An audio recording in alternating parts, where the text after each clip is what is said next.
Hey everyone, this is Akash. Welcome back to book Sutra. आज हम बात करेंगे स्टॉप ओवर थिंकिंग नाम की बुक के बारे में और इसके बहुत सारे चैप्टर्स, हम बहुत सारे रील्स बनाएंगे इस पर, बिकॉज ये बहुत ही मतलब यार सही सही बातें हैं इस बुक में। तो मैं कुछ बताता हूँ, कुछ एग्जांपल्स लेके आपको समझाने की कोशिश करता हूँ। ओवर थिंकिंग जो लोग करते हैं, अगर आपको लगता है कि आप करते हो, तो आप उसमें बहुत सारे पैटर्न डेवलप कर लोगे, ओके, आइडेंटिफाई कर लोगे। और ओवर थिंकिंग की सबसे बड़ी प्रॉब्लम क्या है कि जो इंसान ओवर थिंकिंग करता है उसको लगता है कि मैं प्रॉब्लम सॉल्व करने की डायरेक्शन में कदम उठा रहा हूँ, कि मैं इतना सोच रहा हूँ तो मैं उस प्रॉब्लम के लिए पहले से प्रिपेयर हूँ। बट भाई 90% प्रॉब्लम को पता भी नहीं होती, अचानक से आ जाती है।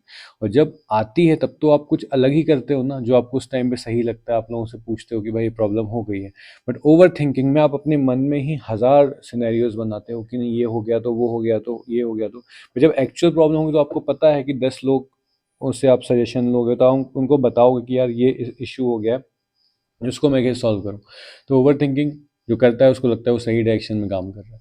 फिर दूसरे टाइप के लोग, जिनको लगता है कि वो ओवर थिंकिंग कर रहे हैं, उनको पता है, तो उनको लगता है यार मैं स्ट्रेस ले रहा हूँ, मैं इतना सोच रहा हूँ, मैं स्ट्रेस ले रहा हूँ, मैं इतना सोच रहा हूँ। ये चीज़ बार बार बोल के वो उस चीज़ को और भी ज़्यादा बढ़ा देते हैं और अपनी प्रॉब्लम बढ़ा देते हैं, ठीक है। और उसके बहुत सारे रीजंस थे और कुछ जेनेटिक्स भी होते हैं कि आपको हो सकता है बीमारी हो, ज़्यादा सोचने में, आपका डीएनए ही ऐसा हो, आपके आसपास के लोग, आपकी पेरेंटिंग वैसी हुई हो, आपके आसपास का माहौल वैसा हो। फॉर एग्जांपल, मैं इंडिया में हूँ और अगर मैं अभी इन करंट टाइम्स में किसी ऐसी कंट्री में हूँ जहाँ वॉर चल रहा है, तो डेफिनेटली मेरे स्ट्रेस लेवल बढ़ेंगे। अगर मैं टेंशन में हूँ और मेरे बाजू में कोई पड़ोसी मेरा तेज़ तेज़ म्यूज़िक बजा देगा, तो मैं ऑलरेडी परेशान हो जाऊँगा, राइट। और आसपास के माहौल से बहुत फ़र्क पड़ता है।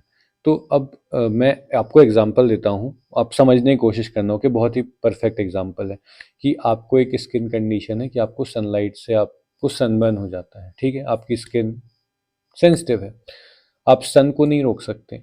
सन तो अपने हिसाब से ही लाइट देगा। आप अपनी स्किन कंडीशन नहीं ठीक कर सकते। आप क्या कर सकते हो? आप सनस्क्रीन लगा सकते हो, आप कुछ कपड़ा बांध के निकल सकते हो, आप चश्मे लगा सकते हो, आप टोपी पहन सकते हो। आप हो सकता है कि सारे काम आप शाम में करो, तो उससे क्या करोगे, आप इम्पैक्ट बचा लोगे, राइट। द सेम वे, अगर आपको लगता है कि नहीं भाई ये ओवर थिंकिंग है, मुझे स्ट्रेस है, स्ट्रेस इन्वायरमेंट से आता है। एनजाइटी हमारा खुद का रिस्पॉन्स है। स्ट्रेस कोई और डेवलप कर सकता है, एनजाइटी आपको कोई और नहीं दे सकता। वो स्ट्रेस दे सकता है बट रिस्पॉन्स आपका वो होगा। और एनजाइटी होगी, आप गला सूखने लगेगा, आपकी हार्ट बीट बढ़ने लगेगी, आपको मसल पेन होने लगेगा, आपको चक्कर आने लगेंगे, फिर कुछ भी हो सकता है, राइट। बट स्ट्रेस हो सकता है हम दोनों को सेम चीज़ का स्ट्रेस हो, बट मैं उतना स्ट्रेस लूँ ना और आप ले लो, या आप ज़्यादा ले लो और मैं कम लूँ, राइट।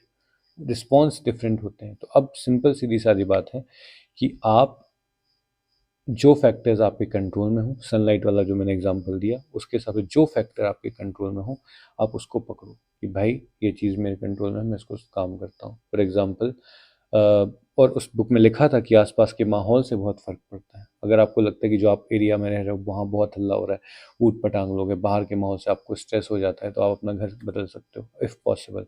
आप अपने रूममेट्स बदल सकते हो। अगर आप हॉस्टल में रह रहे हो तो आप को लगता है कि आपका घर साफ़ सुथरा नहीं है, तो आप, या आपके जो वॉल्स हैं, मतलब दीवार में वो कलर आपको चुभ रहा है, जो भी है, अगर आपके यहाँ बहुत लड़ाई हो रही है, बहुत कुछ माहौल ख़राब है, तो कंसिडर करो कि मैं अपने घर का आसपास का माहौल साफ़ सुथरा सिस्टमेटिक कर लूँ। बिकॉज बचपन से हम लोग को बोला जाता है ना कि यार घर साफ़ कर लो, अपना रूम साफ़ कर लो, ये कर लो वो कर लो, मतलब मम्मी पापा बोलते रहते हैं ना। तो उसका रीज़न ये है कि आसपास का अगर चीज़ें सिस्टमेटिक होंगी ना, तो आपका दिमाग भी सिस्टमेटिक वे में काम करेगा।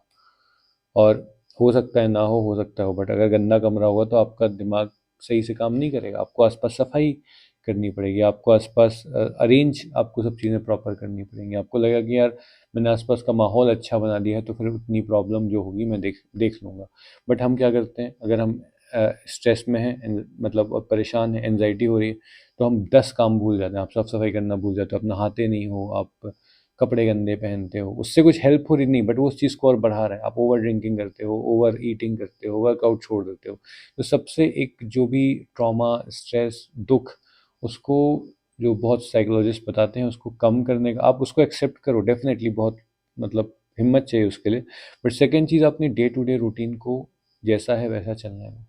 अगर आप अपना डे टू डे रूटीन खराब कर दोगे ना, तो आपकी बॉडी को पता है कि भाई अब कुछ दिक्कत हो गई है जिसके कारण मेरे आसपास चीज़ें वैसी हो रही हैं। बट अगर आप नॉर्मल खाना खाओगे, नॉर्मल वर्कआउट जो आप कर रहे हो करोगे, साफ सफाई रखोगे, तो हो सकता है चीज़ों से लड़ने की थोड़ा सा हिम्मत ज़्यादा आ जाए।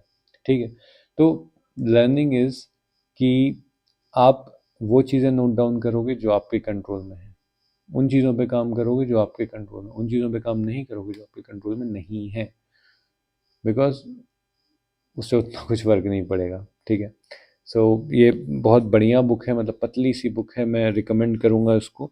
बट मैं एक एक चैप्टर जैसे जैसे पढ़ूँगा वैसे वैसे मैं वीडियोस बनाऊँगा, so please be with us in the journey, because हम बहुत कुछ सीखने वाले हैं इस किताब से। और यार फॉलो करो, लाइक करो, शेयर करो, सब्सक्राइब करो। Thank you.